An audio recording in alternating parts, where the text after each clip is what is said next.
Now this is another tree whose leaves rot down very quickly. See, Ali's having a go at finding an entire leaf, but I think you might find it quite difficult.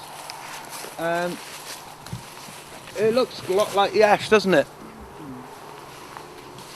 In fact, it's got this contrast between the smooth bark on the young branch and the furrow on the trunk. But have a look at the twigs. Are the twigs opposite or alternate? Alternate. Yeah. Are they thick or thin? Ash twigs are particularly thick. You don't get ash twigs as thin as that, ever. So it's a different kind of tree. Anybody happen to know what it is? Wych elm. Wych elm. Yeah, it's a wych elm.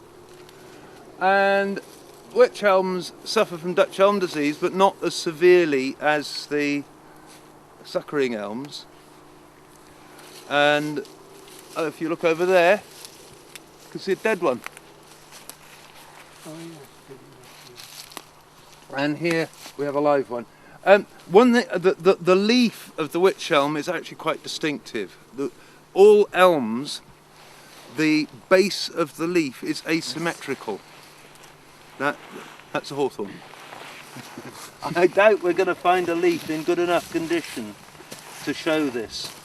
I can draw it on the board when we get back, or tomorrow or something.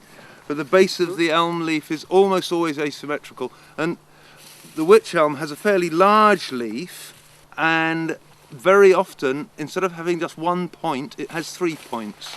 It's basically a leaf-shaped leaf, but it characteristically, especially when it's growing on fertile soil, it has 1 point in the middle and then 2 on either side.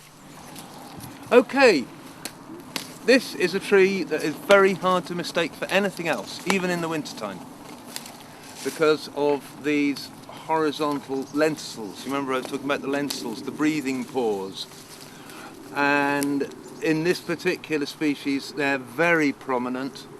Anybody know what it is? Cherry. Beech. Cherry. Wild cherry. And the wild cherry is the member of the genus Prunus, and all the Prunus have this. So Prunus includes plums, blackthorn, bird cherry, various other things. A lot of our fruits, a lot of the stone fruits, like what do you call them, peaches and so forth, things from other climates, they are also Prunus. Very characteristic. Now, another thing about the cherry is that it reproduces vegetatively, as well as by seed. It reproduces by suckering. So, you see that one over there? Oh, That young cherry tree is certainly a daughter of this one. And if you look around, yeah, there, see, 2 more. Another one over there. You can see that there is actually a scattering of young cherry trees surrounding this relatively large one. Here again we can see the same thing with the cherry, even more clearly. There's a whopping great big one, and here are 3 little ones. Now I said it spreads by suckering. Can anyone tell me what I mean by suckering? The roots. Yeah, The ground. that's right. The roots spread out and new shoots come up from the roots. And once you get your eye in, you know, you can see, oh, there's another cherry. Oh, and there are daughters through the wood. And here, the final tree that I'm going to show you this afternoon, is what I call the elephant tree. Because it looks like the foot of the leg of an elephant. It's got this bark which is smooth, very rarely becomes furrowed. If it does, it only becomes very lightly furrowed. But it's one tree which retains a smooth bark throughout its life. Yeah, that's it. That's very elephant-like, isn't it? These horizontal wrinkles. Anyone know what it is? You should know. I know what it is. I'm not going to say. Oh, you do know him, Robert? I was going to say. Well, there are an awful lot of them where he comes from in the Chilterns.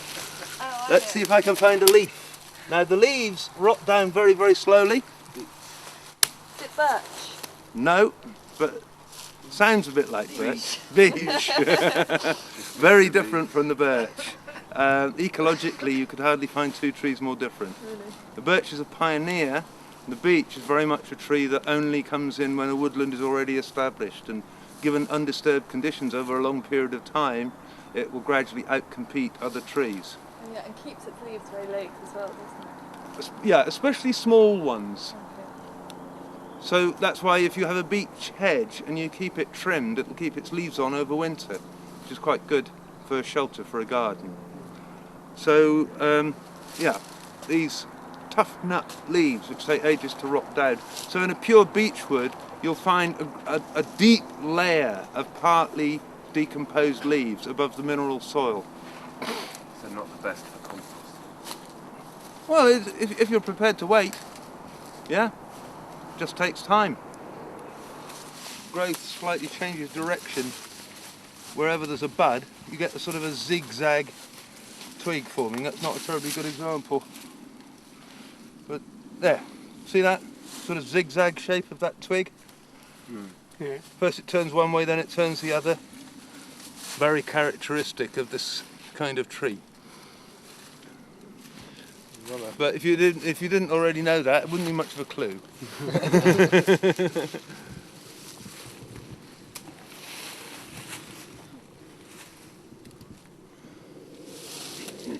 Have you ever seen that on the packet of a fruit tea? Yeah. Linden flower. Yes. And what do we call that in Yeah. English? Well, Tiana. that's American English is linden. Lime flower. Lime. Lime flower tea. And this is a large leaf lime, is it? Yeah, I think. yeah. A rare tree. Unusual. You don't often see them. They're very long leaves as well. Yeah. I mean, you get the small leaved lime and the large leaved lime, both of which are native limes, and then you get the common lime, which is a hybrid between the two, which has been bred by people. And that's the tall columnar lime that you see in avenues in sort of 18th century parks and so forth. Whereas these are sort of much more sort of typical tree size, as you see here. But the large leaved lime is very rare. And the small leaved lime is fairly rare these days. At one time, the small leaved lime was the commonest in prehistoric times. The small leaved lime was the commonest tree in lowland Britain. And what happened? There's a lot in France then. Yeah, a lot in France, much more in France There was than one in remains in here. my garden when I grew up. I should have recognized that one. And it in some areas it has actually survived, and you can find some semi-natural woods that have still got a lot of it in. And it's a bit like beech, casts very heavy shade, is shade tolerant itself, so it's the kind of tree that, given undisturbed conditions, can sort of defeat all comers in the sort of the Darwinian race for survival. What's the wood like? It's very good for carving. It has a good market for carving because it's soft and buttery and works very well for that. It rots quite well. The bark is incredibly good for making rope and things like that. So young poles, not these big, thick, gnarly old bits, but young coppice poles, you can scrape the outside of the bark off and peel it and roll it up and make incredibly good, strong rope and things out of it. So traditionally it was used for things like that, rope making, but also you can now use it for weaving seat chair bottoms and things like that in a sort of very high added value furniture making. They used to coppice. It coppices incredibly well. Yeah. There's one at Westonburn Arboretum that's about 15, 20, even more than that, 30 metres across. Massive, great stall that's spread for miles, and being an arboretum belonging to the Forestry Commission, they've genetically tested each coppice pole that comes up and to show that it's an individual tree, so it's all clonal, so it's one tree that has been continually coppiced for many, many years, I actually made some signs, or provided the wood for some signs for the tree, and they said on the sign that they thought that the tree was 2,000 years old because of this, but doing a bit of elementary maths, I thought it was actually probably a lot older than that. By working out the rate that the coppice stall would spread, I would have thought it was at least 3,000 years old. It spread so big.